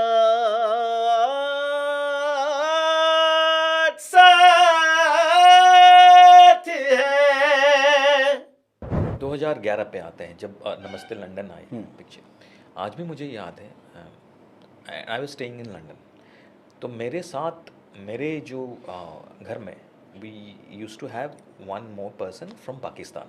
his name is Mohammad Ali और वो एक डेंटिस्ट हैं बाय प्रोफेशन। ओके, तो हम लोग गए मूवी देखने के लिए। चक दे, हाँ। चक नहीं, इट्स अबाउट योर नमस्ते नमस्ते लंदन, नमस्ते okay, लंदन, हाँ हाँ। राइट। एंड मूवी हम देख के वापस आए, एक गाना चिपक गया, तेरी याद साथ है। तेरी याद साथ Correct. है। तब हम लोगों के बीच में थोड़ा सा बहस हो गया कि ये गाना किसने गाया हुआ है। हाँ, तो उनके साइड से राहत फ़तेह राहत अली खान, फ़तेह अली खान, हाँ, और हमारे साइड से आप। हाँ, तो हम हालांकि हम लोग रहते थे एक ही जगह पे, एक ही जगह पे, हाँ, लेकिन वो जैसे इंडिया पाकिस्तान के मैच के टाइम पे अलग हो जाते हैं, हाँ, वैसा। तो हमारे बीच Correct. में कुछ देर तक ये चला। तो बहुत लोगों का यही मानना था, क्योंकि शायद राहत फ़तेह अली खान साहब जो हैं, उनकी आवाज़ और आपकी आवाज़ जो है वो शायद हाई पिच पे आप लोग गाना गाते हैं, दोनों गाते हैं, हाँ। दोनों गाते हैं। लेकिन जो क्रेडिट, ड्यू क्रेडिट मिलना चाहिए वो ज़्यादा। Have you ever felt that कि that the songs that you have done, the credit that comes to you in return isn't what exactly should happen? देखो, आपको नहीं लगता है? क्रेडिट मिलना नहीं मिलना is not the question. The question is कि अभी तक वो गाना बना नहीं है जिसमें कि फुल क्रेडिट मिलेगा। तो ये सब मेरा, क्या बोलते हैं ना कि ये जितने गाने मैंने गाए हैं वो वार्मिंग अप कर रहा हूँ मैं, वार्म अप किया मैंने। तो कोई ऐसा मसला नहीं है। जिसको देखो, बनाने वाले ने कोई कमी नहीं की, किसको क्या मिला सब इत्तेफाक की बात है या किस्मत की बात है, बोलते हैं ना हम लोग शेर में। तो कहने का मतलब ये कि उनको ज़्यादा मिलना था, उनको मिल गया, मुझे कम मिलना था, मिल गया, लेकिन मिला तो why should be sad about it. नमस्ते लंदन का जब भी गाने का जिक्र होता है, वो लाइन जहाँ से उठती है, कहने को साथ अपने एक दुनिया चलती है, पर छुपके इस दिल में तन्हाई पलती है। बस याद साथ है, तेरी याद साथ है। ये गाना यहीं से चढ़ता है। तो गाने के टेक ऑफ के लिए जो सिंगर चाहिए था, टेक ऑफ करने के लिए प्लेन नीचे नीचे नीचे नीचे जा रहा था, टेक ऑफ के लिए जब थ्रस्ट चाहिए था, तब कृष्णा बेओरा को याद किया गया, कृष्णा बेओरा ने गा दिया गाना, खत्म। तो क्रेडिट कम मिला ज़्यादा, उससे क्या, प्लेन को तो ले गया ना ऊपर। वो गाना हिस्ट्री है, और आप स्पॉटिफाई पे आप जाके देखेंगे तो मेरा नाम भी है उसमें। बिल्कुल। हम लास्ट ईयर के स्पॉटिफाई लिस्ट चेक कर रहे थे, उसमें से अगर आपके टॉप गानों में से है तो ये this is the highest streamed song. नहीं, हाईएस्ट स्ट्रीम्ड सॉन्ग में द अदर सॉन्ग ठुकरा के मेरा प्यार मेरा इंतकाम देखेगी। इज इट ओवरऑल, और आप 2025 की बात करें? नहीं, मैं 2025 के बारे में अच्छा, बात कर 25 रहा में हूं। हो सकता है कि 25 में नमस्ते लंदन, इट हाँ। Has come back and okay. It has got about 60 million streams. You know why? In 25. You know why? Because of this Instagram, people start making reels on songs. Yes. तो अगर 2025 में उस गाने पे reels ज़्यादा बने हैं तो मुझे मालूम नहीं है, बट आई थिंक मेरे स्पॉटिफाई पे जब मैं जाता हूँ एज एन आर्टिस्ट का एक अलग स्पॉटिफाई हैंडल होता है, तो वहाँ पर हम जाके चेक करते हैं हमारा कौन सा गाना बेस्ट कर रहा है। तो उसमें आई थिंक ठुकरा के मेरा प्यार नंबर 1 पे है, और उसके बाद आता है नमस्ते लंदन का गाना, एंड देन कम्स चकते का गाना, and then the other songs. Since we are talking about money, हम ये जानना चाहेंगे, जब आपका पहला सिंगिंग असाइनमेंट आपको मिला संजय दत्त साहब के थ्रू, आपको पहला पेमेंट कितना मिला था? व्हाट इज योर फर्स्ट पे चेक? देखिए जब संजू सर के लिए मैंने काम किया तो मोस्ट ऑफ द टाइम्स मैंने पैसे लिए ही नहीं। अच्छा। मैंने मना किया कि नहीं चाहिए मुझे, that was my choice, because वो मुझे इतना बड़ा ब्रेक मैंने कभी ज़िंदगी में सोचा भी नहीं था कि उड़ीसा के एक छोटे से गांव से कनेक्ट रहने वाला बंदा जो चेन्नई में पैदा हुआ, इंडस्ट्री जैसी इतनी बड़ी जगह में जहाँ कोई किसी को कोई गॉडफादर नहीं, कुछ नहीं, उसके बावजूद भी काम मिल गया इंडस्ट्री में, बहुत बड़ी बात थी। हालांकि उन्होंने हमेशा कोशिश की कि मेरे को पेमेंट मिले, उन्होंने प्रोडक्शन हाउसेस को भी बोला। तो मेरे को एक गाने के लिए उन्होंने 40,000 रुपीज़ दिलाए थे उस ज़माने में। ये कौन सा गाना 2003 पहला गाना मुझे अगर अभी आपको याद नहीं आ रहा है। आई थिंक ज़िंदगी में कोई कभी आया ना रब्बा के लिए, संजय गुप्ता से। और वो तो चलो जो भी था, payment was not the question. The question was कि प्रीमियर में महेश मांजरेकर जी, सुनील शेट्टी जी, जॉन अब्राहम, बिपाशा, मैं, संजू सर, सब लोग हम एक साथ बिजनेस क्लास ट्रैवल किए Dubai for the premiere of Rakht. वो जो रिस्पेक्ट, जो प्यार जो मिला मुझे, वो चाहते तो मेरी इकोनॉमिक टिकट हो सकती थी और मैं पीछे बैठ सकता था, लेकिन उन्होंने वो बराबर का दर्जा जो दिया ना, वो जो इज्जत मुझे दी गई, उससे बड़ा कुछ आशीर्वाद नहीं हो सकता। पैसा कौन कितना कमाता है, किसकी जेब में कितना है, वो मैटर नहीं करता है ना। आज मैं आपसे बात कर रहा हूँ, मेरी जेब में कितना बड़ा फ़र्क नहीं पड़ता। मैं बातें क्या कर रहा हूँ वो मैटर करता है, मैं पहन क्या रहा हूँ वो मैटर करता है, मैं घूम कैसे रहा हूँ वो मैटर करता है।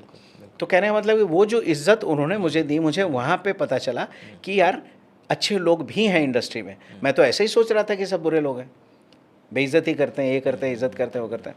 तो समवेयर और दी अदर आई बिलीव कि क्योंकि कोई भी न्यू कमर को इतना इज्जत दिया नहीं जाता है, जबकि मैं नया नया था। वो मुझे अगर कहते तुम कार्गो में आओ तो मैं कार्गो में भी आ जाता भाई, बिल्कुल, कि दुबई जा रहा हूँ, मुझे लेके जा रही है पूरी फिल्म क्रू के साथ, मैं प्रीमियर में जाके मैं बैठूंगा भाई, प्रेस कॉन्फ्रेंसेस में साथ में बिठाए। वो बात अलग है कि हमारे यहाँ की मीडिया जब तक आप बड़े स्टार नहीं होते आपसे सवाल भी नहीं पूछती, तो मुझसे कुछ पूछा नहीं गया। एक रिचा लखेरा करके एक थी वहाँ पर, उन्होंने मुझे धक्का भी मार दिया था। तो ये सब हुआ था। एनडीटीवी में काम करती थी उस टाइम रिचा। ये तो आप दुबई में जब गए थे? दुबई नहीं, ये दिल्ली की बात कर रहा हूँ, तो प्रीमियर की बात कर रहा हूँ। ये तो प्रीमियर हुआ था? प्रीमियर हुआ था दिल्ली में जिंदा फिल्म का, and Richa Lakhera just push me away, she thought के पता नहीं कौन आ गया बीच में, ये सब स्टार्स के बीच में। तो I was just about to, मैं स्टेज पे चढ़ने ही वाला था, पहले जाके स्टार्स लोग बैठ गए, मैं चढ़ने ही वाला था, तो उनके कैमरे के आगे आ गया शायद मैं, तो मुझे धक्का मार दिया था उस लेडी ने। तो आपने उसका जवाब तो दिया होगा? नहीं, कुछ नहीं दिया उस टाइम पे। मैंने कहा यार, ऊपर से एक महिला थी, तो फिर मैंने ज़्यादा कुछ बोलना ठीक नहीं समझा, मैंने कहा जाने दो कोई बात नहीं। फिर मैंने उनको बोला कि I am with the crew only, तो कहती है कम से कम कैमरे के सामने से तो मत जाओ, ऐसा करके बोला। तो फिर मैं चला गया ऊपर। इनको तो शायद याद भी नहीं होगा, मुझे पता भी नहीं आजकल कहाँ है, कहीं दिखती भी नहीं है किसी चैनल में, कोई न्यूज़ व्यूज़ में दिखती नहीं है। तो मैं भूल नहीं सकता, कुछ चीज़ें मेरे साथ ऐसी हुई हैं जो कभी लाइफ में आपको आपके माइंड में इम्प्रिंट हो जाती हैं, वाइल और आपके जहन में बिल्कुल बस जाती हैं। करेक्ट, आपके स्ट्रगलिंग फेज में, आपके उसके टाइम पे कुछ चीज़ें इम्प्रिंट हो जाती हैं आपके उसमें। तो मैंने भी ये चीज़ को महसूस किया। जो आपके साथ अच्छा भी हुआ है वो भी रहता है, और जो आपके साथ बुरा भी हुआ वो भी तो अच्छी बातों को हम डिस्कस कर रहे थे। तो संजू सर ने मुझे बहुत ज़्यादा नर्चर किया। बस वही है कि अगर वो सेकंड टर्म जेल का जो उनका था, अगर वो नहीं जाते तो आज मैं कहीं और होता अपनी लाइफ में। बट ठीक है, जो दिया है उस परमात्मा ने, बाबा ने जो दिया हुआ है, तो मैं समझता हूँ कि वो भी कम नहीं है। कई लोगों को तो इतना भी नहीं मिला, नहीं मिलता है। हाँ, ये आपका पहला पे चेक था 40,000, और जो आपके सबसे ज़्यादा स्ट्रीम्ड सॉन्ग है और उसका 1 रुपया नहीं मिला, जिसको आप कहते हैं कि you brought an entire generation back to the gym, yes, वो गाना ठुकरा के मेरा प्यार मेरा इंतकाम देखेगी, आप उसके लिए पैसा नहीं मिला मुझे। उसके लिए आप प्रोडक्शन देना भूल गया, और जी म्यूज़िक का तो कोई हाथ था नहीं इसमें, क्योंकि they just bought the rights from the producer to release the film. Music company ने सिर्फ वो लिया, और उस फिल्म में कुछ नहीं तो 70 करोड़ रुपए तो मिनिमम जी ने कमाए हैं थ्रू स्ट्रीमिंग, और आज भी कमा रहे हैं। हाँ, दैट सॉन्ग। तो मुझे तो 70 रुपये भी नहीं मिले उसके लिए। तो ऐसा होता है। मुझे ना कृष्णा भाई ये थोड़ा इकोनॉमिक समझाइए। When you work as a singer, जब आप एज ए सिंगर बतौर किसी फिल्म में काम करते हो, you must be signing a contract. We sign a contract just to give the rights away, that's it. कि हमारा इस गाने से कुछ लेना देना नहीं है, हमने गा दिया, सारी राइट म्यूज़िक कंपनी को दे दिया, और अब जो भी कमाई होगी आने वाले हज़ारों सालों के लिए वो म्यूज़िक कंपनी कमाएगा। हमको वो साइन करना पड़ता है। अगर वो हम साइन नहीं करेंगे, वो गाना रीडअप करा के किसी और सिंगर से गवा लेंगे। अच्छा, इसमें रेमुनरेशन आपको कितना मिलेगा आगे जाके? आपको रॉयल्टी? रेमुनरेशन का म्यूज़िक कंपनी का कुछ लेना देना नहीं है, अनलेस के म्यूज़िक कंपनी खुद वो फिल्म बना रही हो। अगर म्यूज़िक कंपनी वो फिल्म खुद बना रही है तो वो देखते हैं, अगर पे करते हैं। बट जी ने दूसरे गाने मेरे साथ किए जिसके लिए उन्होंने मुझे पे किया, बिकॉज वो उनका अपना प्रोडक्शन था। इसमें क्या हुआ कि फ़िल्म के जो प्रोड्यूसर्स थे उनको किसी ने बताया नहीं कि सिंगर से हमने गाना गवाया, उनको पेमेंट करना है, उन्होंने भी नहीं दिया। मेरे स्टूडियो को पेमेंट बाकी थी 18,000, तो वो भी नहीं दिया था 6 महीने तक। तो जो मैंने रिकॉर्डिंग के दौरान खर्चा हुआ था, तो वो भी प्रोड्यूसर को मालूम नहीं था। तो फिर मैंने एक दिन परेशान होकर सबको कॉल किया, उनके ऑफिस में कॉल किया। मेरे पास एक्चुअली प्रोड्यूसर जो हैं विनोद बच्चन, उनका नंबर मेरे पास था नहीं। तो मैंने दूसरे लोग जो थे उन लोगों से कोशिश की, कह कह कर कि पेमेंट क्लियर कर दो कर दो कर दो कर दो, किया नहीं 6 महीने तक। तो फिर मैंने फेसबुक पे डाल दिया कि ये होता है, जब आप हिट गाना गाते हो आपको ये मिलता है, एटलीस्ट स्टूडियो का तो पे कर दो, मेरा तो दिया ही नहीं तुम लोगों ने। तो विनोद जी का इमीडिएटली कहीं से नंबर ढूंढ के कॉल आया कि भाई तुमको मेरे को बताना चाहिए था। मैंने कहा सर आपका नंबर ही नहीं था, और आपके प्रोडक्शन वाले लोग जो हैं वो परवाह ही नहीं कर रहे, मैं उनको कितनी बार कॉल कर चुका हूँ। तो immediately second day Vinod ji ने पेमेंट करवा दिया स्टूडियो का। सो ही वॉज़ वेरी नाइस। के आर कृष्णा मुझे एक बार बताया, मैंने कहा सर मेरे पास आपका नंबर था नहीं। तो फिर उन्होंने बोला प्लीज़ वो फेसबुक पोस्ट डिलीट कर दीजिए, तो मैंने डिलीट कर दिया। तो that is how at least studio का पेमेंट मेरी जेब से नहीं गया। सो वो मैं आपको कहना चाहूँगा। आशिक बनाया आपने। ओके, बस उसकी 2 लाइन सब आशिक बन के फिर डूबा रहूं सदा तेरे ख्यालों में, उलझा रहूं सदा तेरे सवालों में, तेरे बिना कहीं अब ना करार है, जाने मन तुझ पे तो जा भी निसार है, जाना ये मैंने जाना, तू मेरा दीवाना, ना मेरी खता ना मेरा दोष है, आपका नशा यूं मदहोश है, क्या कहें तुमसे जाने जान, गुम हुआ होश है, गुम हुआ होश है, आपकी कशिश सरफरोश है।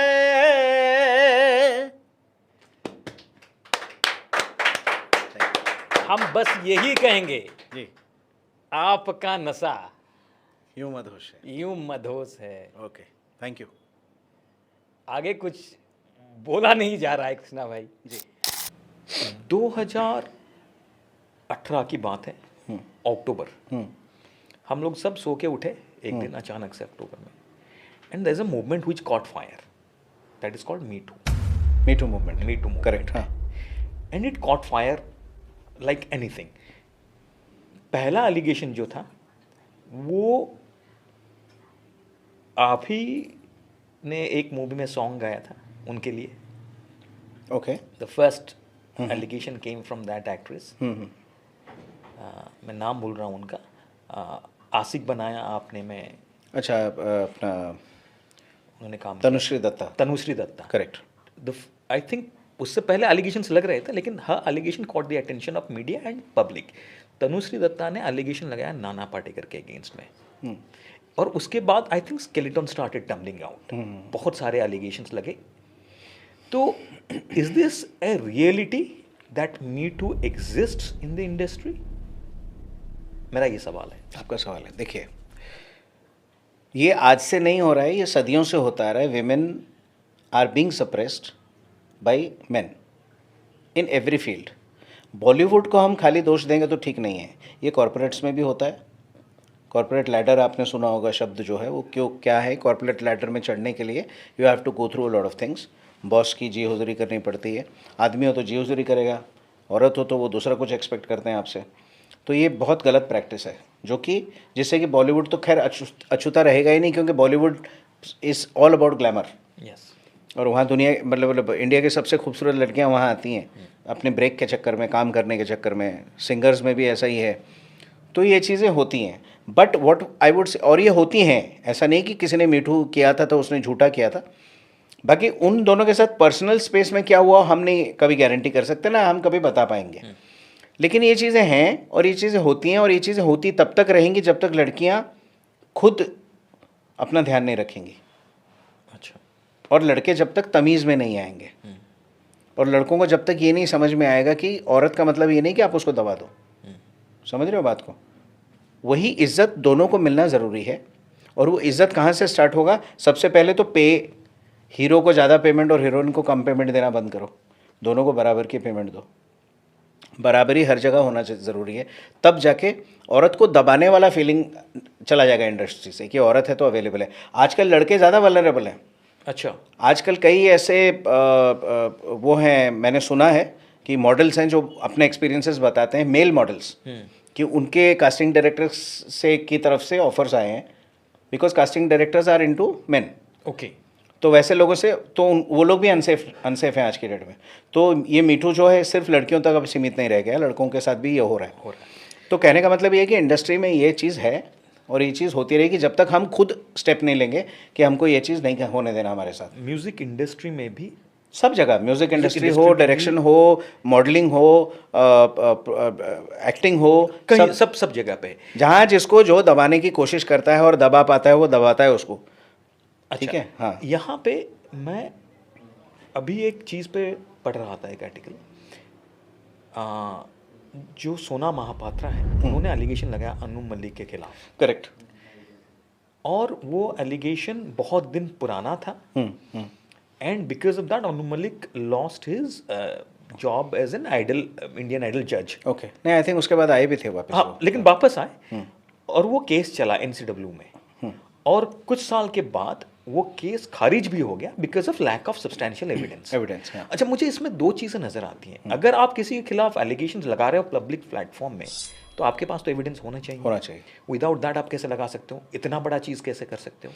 देखिए, इज इट समटाइम्स, मेरा सवाल यही है कृष्णा भाई, is it sometimes just because we have to stay in the limelight, we have to stay relevant, हम लोग ऐसा चीज़ करते हैं? देखिए, मैं किसी के पर्सनल चॉइसेस पे कोई बोलने वाला मेरी कोई हैसियत नहीं है, बट मैं इतना ज़रूर कहना चाहूँगा, जिसके साथ जो भी जब भी हो रहा है घटना, उसको इमीडिएटली रिपोर्ट करना चाहिए।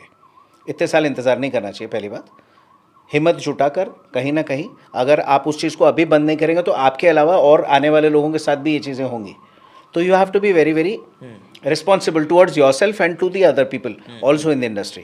सो किसके साथ पर्सनली क्या घटा है, मैं दोनों को पर्सनली जानता हूँ। मेरे साथ उन लोगों ने कभी कोई बुरा नहीं किया, तो मैं उनके बारे में डायरेक्टली नाम लेकर टिप्पणी किसी के लिए नहीं करूँगा। बट आई वुड से कि अगर मेरे साथ कुछ बुरा हो रहा है, मैं आपको बोला ना कि मैं ऐसा इंसान हूँ, मेरे साथ कोई बुरा करता है मैं इमीडिएटली उसका जवाब दे देता हूँ। अलका जी ने मेरे को बोला, मुझे बुरा लगा, मैंने उनको रिस्पेक्टफुली जवाब दे दिया, उसी टाइम पे दे दिया। मैं आज अगर 10 साल के बाद ये चीज़ पॉडकास्ट में इसलिए बोल रहा हूँ कि मुझसे सवाल पूछा गया, वरना इतने साल में चुप था। मैंने अलका जी को उसी दिन बोल दिया था कि मैं आज के बाद इतना अच्छा गाने की कोशिश करूँगा मैम कि आप भी मेरे गाने की तारीफ़ करोगे। तो इसमें तो कुछ बुरा नहीं बोला मैंने, है ना। और उसके बाद मैंने प्रूव किया अपने को एज अ सिंगर, मैंने बहुत सारे गाने गाए, बहुत सारे हिट्स दिए। तो कहीं ना कहीं ये चीज़ें हैं।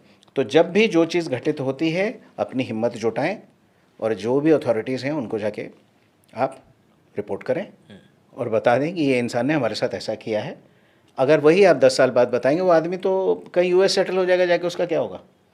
या वो औरत जाके यूएस सेटल हो जाएगी, उसका क्या होगा? जब भी जो चीज़ घटित होती है उसका रिपोर्ट उसी टाइम होना चाहिए, वरना उसके बाद आप चुप हो जाओ। अगर आपकी उस टाइम हिम्मत नहीं हुई बोलने की, तो फिर आपने कॉम्प्रोमाइज़ कर लिया अपने साथ, तो ज़िंदगी में फिर 10 साल बाद जाके उस बात को बोलकर दोबारा से केस खड़ा करना भी मेरे हिसाब से सही नहीं है। सही नहीं है। क्या बॉलीवुड में कैंप्स हैं? कैंप है ना, क्यों नहीं है? सबके अपने अपने कैंप्स बने हुए हैं। वो कैंप के अंदर आपको रहना पड़ता है, उस कैंप में काम करना पड़ता है। उन्हीं लोगों को ज़्यादा चांस मिलता है, उन्हीं लोगों को ज़्यादा काम मिलता है। ये तो है ही है। कैंपिंग के बिना बॉलीवुड चल ही नहीं सकता। अच्छा, अगर हम कृष्णा जी का बैंक स्टेटमेंट देखें, हाँ, 1 महीने का बैंक स्टेटमेंट, क्यों मरवाना है आपको मेरे को? नहीं, हाँ, ओके। बस हमें ये जानना है उसमें से कि कौन सा ऐसा चीज़ है जिस पे आप खुद ज़्यादा पैसा खर्चा करते हैं। Anything that you spend money on repeatedly and that is for your self. भाई, ब्लिंकिट पे सबसे ज़्यादा खर्चा होता है मेरा। अच्छा, आप जानते हैं ब्लिंकिट के बारे में? इधर है कि नहीं उड़ीसा में? हाँ, बिल्कुल है ब्लिंकिट। हाँ, कभी प्याज मंगा लिया, कभी धनिया का पत्ता मंगा लिया, कभी मिर्ची मंगा ली, कभी दाल मंगा ली, चावल मंगा लिए, इन्हीं पे खर्चा होता है बेसिकली। बट यस, सालाना थोड़ा सा ज़्यादा खर्चा मेरे को थोड़ा कुछ गैजेट्स का शौक़ है। गैजेट्स मैं थोड़े ज़्यादा ख़रीदता हूँ, लाइक फ़ोन्स हो गए, कुछ नया लेटेस्ट फ़ोन आया, कुछ आया तो मेरे को थोड़ा ये होता है, हाथ में खुजली होता है, तो लेफ़्ट हैंड में खुजली होता है और वो पैसा चला जाता है। फिर कमा लेता हूँ, तो थोड़ी गालियाँ पड़ती हैं। किससे पड़ती हैं? घर वालों से पड़ती हैं, मैनेजमेंट से पड़ती है। अच्छा। कि sir please control. Control Uday control, तो वो वाला सीन हो जाता है। लेकिन ये क्या करें यार, एक ही ज़िंदगी मिली है, कभी लगता है कि अच्छा यार ये करना चाहिए तो मैं करता हूँ। कपड़ों का बहुत ज़्यादा शौक नहीं है मुझे, कुछ भी पहन के चला जाता हूँ। लेकिन अब मैनेजमेंट ने स्ट्रिक्ट रूल्स बनाए हैं कि आपको इस तरह से पहनना है, इस तरह से चलना है, इस तरह से बैठना है, तो थोड़ा मानना पड़ता है। और हमें भी अच्छा फील होने लगा है कि हाँ यार, इनकी बातों को मानने से हमारे को अच्छा वो मिल रहा है, पॉजिटिविटी मिल रही है। और मेरे एस्ट्रोलॉजर्स मुझे कुछ सजेस्ट करते हैं कभी कभी कि ये वाले कलर्स पहनिए, ऐसे कलर्स ही पहनिए, वो वाले कलर्स मत पहनिए। तो वो भी हम थोड़ा ध्यान रखते हैं, उन पे भी। अब अभी कपड़ों पे भी थोड़ा खर्चा, अगर बैंक बैलेंस आप देखोगे तो कपड़ों पर भी खर्चा होता है। तो यही खर्चे हैं। और बाकी तो गाड़ियाँ तो आप रोज़ खरीदते नहीं हो, कि घर आप रोज़ खरीदते नहीं हो। मेरा अगला वो सवाल तो मुझे लगता है मुकेश जी भी नहीं खरीदते हैं रोज़ घर, यही था। रोज़ मकान। What is the most expensive thing that you have ever bot, घर को छोड़ के? The most expensive thing that I ever bot, my car. कौन सी गाड़ी है आप? I have a BMW। कौन सी सीरीज है? I have a 5 series. 5 series but उस ज़माने में कुछ 72 लैक्स में लिया था मैंने। लिया था आपने? तो I think that's good amount of money. Good amount. और उसका मतलब लगता है that is one of the most expensive things I have ever bot. And gadgets और बैग्स का बड़ा शौक है मुझे। तो बैग्स डिफरेंट डिफरेंट ब्रांड्स के पसंद है मुझे, but mostly I stick to a brand called Tumi. तो इनके बैग्स Tommy? लेता हूँ। Tumi Tumi, okay.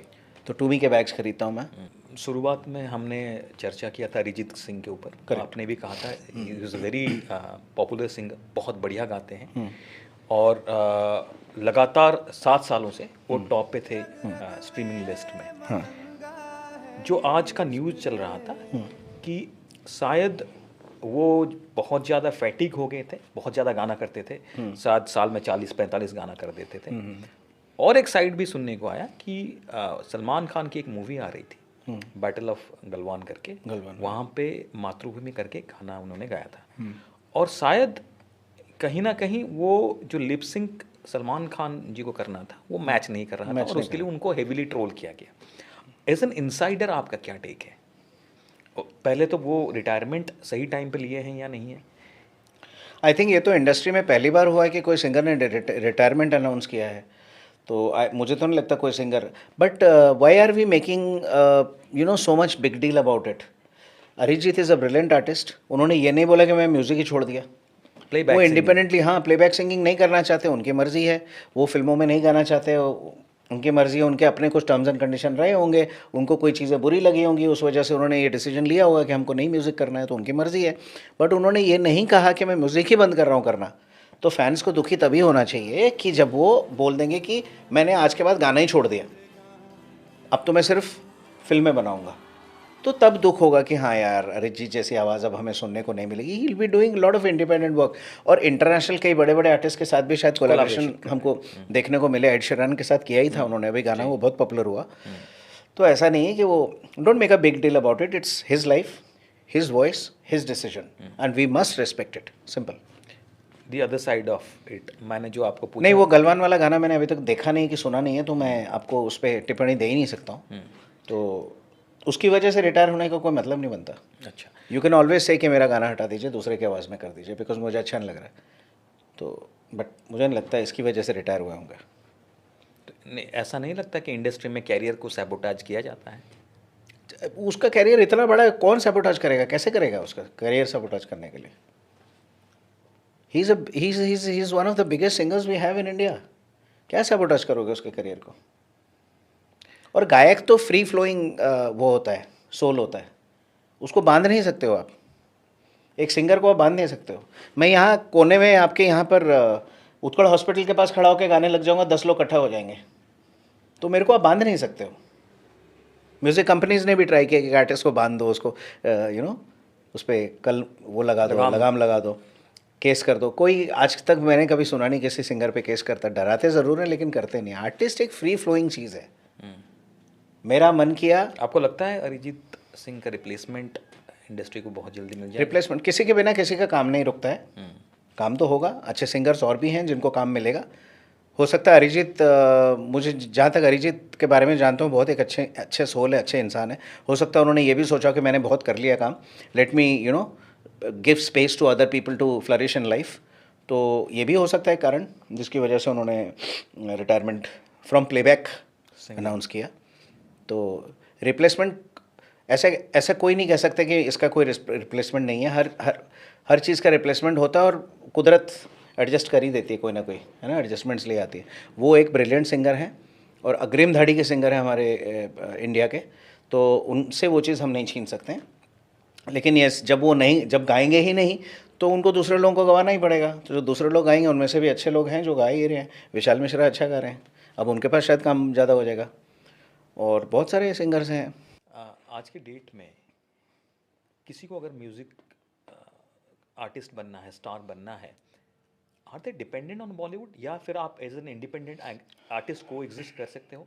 क्योंकि ये मैं इसलिए पूछ रहा हूँ, जब मैंने टॉप 10 स्ट्रीम्ड सॉन्ग्स देखा 2025 के, उसमें सिर्फ 3 गाने ऐसे थे वो बॉलीवुड से थे, हिंदी सॉन्ग के बारे में बात कर रहा हूँ, और 7 ऐसे थे जो इंडिपेंडेंट म्यूजिशियन से आए थे, इंडिपेंडेंट आर्टिस्ट ने गाया था। तो आपको लगता है कि आज का ज़माना ऐसा आ गया, दौर ऐसा आ गया कि जहाँ पे इंडिपेंडेंट म्यूज़िक स्टार्स बन सकते हैं विदाउट बीइंग डिपेंडेंट ऑन? वही तो मैंने आपको कहा ना कि अभी बॉलीवुड आकर मुंबई आके भीड़ बढ़ा के यहाँ पे टाइम वेस्ट करने से बेटर है आप जहाँ पर बैठे हैं वहाँ पर कुछ अपना क्रिएट करिए। अगर आपको लगता है कि मैं एक अच्छा गाना बना सकता हूँ, बनाकर स्ट्रीमिंग प्लेटफॉर्म पर डाल दीजिए और वेट कीजिए, क्या पता आपका गाना कच्चा बादाम की तरह वायरल हो जाए। बट वो ज़रूरी नहीं कि स्पॉटिफाई के अंदर अगर 10 गानों में से 3 गाने बॉलीवुड के हैं तो बॉलीवुड खत्म हो गया, ऐसा नहीं है। बॉलीवुड खत्म होने का रीज़न क्या है कि बॉलीवुड में ज़्यादातर रिमिक्स गाने आ रहे हैं जिनको तवज्जो नहीं दिया जा रहा है। लोग पार्टियों में ज़रूर नाच लेते हैं उन गानों पर, लेकिन वो गाने रोज़ रोज़ नहीं सुनते हो तो स्ट्रीमिंग नहीं बढ़ पाता है। और जिनका स्ट्रीमिंग बढ़ा है इसका मतलब ये भी नहीं कि वो भी बहुत ब्रिलियंट गाने हैं, उन पर करोड़ों रुपया लगाया गया है लोगों तक हैमर करने के लिए, ठीक है। There it's a business module and we have to understand according to through the you know binoculars of the streaming platforms and through the labels, कि ये लोग कुछ आर्टिस्ट को इतना क्रेडिबल समझते हैं कि उन लोगों के ऊपर करोड़ों रुपया लगाते हैं, तो उनके गाने को हैमर करते हैं सब जगह पे। आप जब भी इंस्टाग्राम खोलोगे आप वही गाना सुनने को मिलेगा आपको बार बार, है ना। अभी किरिस का सुनेगा गाना, ये क्या है, ये गाना जब उस लड़के को किसी ने शूट करके डाला वो हो गया। अब आप जब भी स्क्रॉल करते हो तो आपके एल्गोरिथम में वो दिखता है, तो ऑटोमेटिकली लोग उस गाने को फिर पूरे गाने को जाके सुनते हैं, तो स्ट्रीमिंग बढ़ जाता है उससे। तो it is all about the availability of that particular song. ऐसे दिन में अगर फॉर एग्जांपल स्पॉटिफाई के अंदर कुछ नहीं तो अगर 20,000 गाने भी दिन के अपलोड हो रहे हैं पूरी दुनिया से, तो ज़रूरी नहीं कि सारे 20,000 के 20,000 में स्ट्रीमिंग बढ़ेगा ना, ऐसा नहीं है। पर जिस पे ज़्यादा पैसा लगाया जाएगा वो तैर जाएगा ऊपर को, और जो ऊपर दिखेगा लोग उसी को उठा लेंगे। तो ये वाली बात है। तो ऐसे नहीं कि वो 25 गाने जो आप जिनकी बात करें वो सारे ग्रेट क्रिएशंस हैं कि उन जैसे गाने नहीं बन सकते कभी, तो ऐसा कुछ नहीं है। तो मैं समझता हूँ इट्स ऑल अबाउट मनी। आपको लगता है पैसा लगा के आज मेरे पास करोड़ों रुपया हो तो मैं आज मेरे पास करोड़ों रुपया हो तो मैं एक सड़ा हुआ केला जैसा गाना भी बना दूं तो भी वो गाना चल जाएगा, क्योंकि उस पर पैसा लग दिया, वो लोगों के ऊपर हैमर कर दिया, लोगों को पसंद आना चाहिए। उड़ीसा में तो मोस्टली आप देखो कई गाने ऐसे हैं जो कि हमको लगता है कि ये गाना बनाए क्यों यार, और इतना बड़ा हिट हो गया वो गाना, तो हो जाता है कि कई गाने ऐसे हैं जो लेकिन कुछ गाने स्टैंड आउट करते हैं। हमारा जो सवाल और आपसे जानने की जो इच्छा थी वो अभी भी बरकरार है, लेकिन हम शायद आगे कभी मौका मिलेगा तो इसको ज़रूर जारी रखेंगे। मौका क्यों मिले, हम लोग एक सीज़न 1 सीज़न 2 भी करेंगे ना। बिल्कुल, कोई पॉडकास्ट में सीज़न 1 सीज़न 2 करता नहीं, हम करते रहेंगे जब आएंगे, तो ऐसा कुछ नहीं है। बिल्कुल करेंगे ज़रूर। बहुत धन्यवाद कृष्णा भाई, थैंक यू सो मच। आपने इतना टाइम हमें दिया और बहुत सारे चीज़ें हमारे साथ ज़ाया किया। हमें लगता है कि जो लोग हमें देख रहे होंगे, सुन रहे होंगे, वो उन्होंने बहुत कुछ सीखा होगा। आपकी जो जर्नी रही है बॉलीवुड में as a playback singer, as a performer, और आगे जाके आप जो भी करें वो आप हमेशा दिल से करते हो। आप हमेशा दिल से तो नहीं कहूँगा, आप रूह से करते हो, आप अपने सोल से करते हो। करेक्ट। आदमी का मैं समझता हूँ एज एन आर्टिस्ट, आप चाहे आर्टिस्ट हैं, चाहे सेल्समैन हैं, चाहे एक कॉर्पोरेट में एचआर का काम करते हैं, या चाहे कुछ भी करते हैं, आपको अपने फील्ड के प्रति पहली बात तो ईमानदार होना पड़ेगा, आपको परफेक्शनिस्ट होना पड़ेगा, आपको अपना काम ढंग से करना पड़ेगा। उसके बाद आपको जो मांगना है मांगो, जो आपकी कीमत है और वो ऊपर वाले की कृपा से आपको मिलेगा। Alright guys, this is Bollywood singer Krishna, और मैं आपसे चाहूँगा कि उज्जवल भारत स्टोरीज को फॉलो कीजिए, इनके चैनल को फॉलो कीजिए, बेल आइकन को दबाइए फॉर द नेक्स्ट जो भी इनका आएगा। अच्छे अच्छे लोगों के साथ इंटरव्यूज़ आने वाले हैं, पॉडकास्ट आने वाले हैं, उन अच्छे लोगों में से मैं भी एक हूँ, और आने वाले टाइम में वो भी आप देख पाएंगे। तो please subscribe the channel Ujjwal Bharat stories, and I wish them good luck. God bless.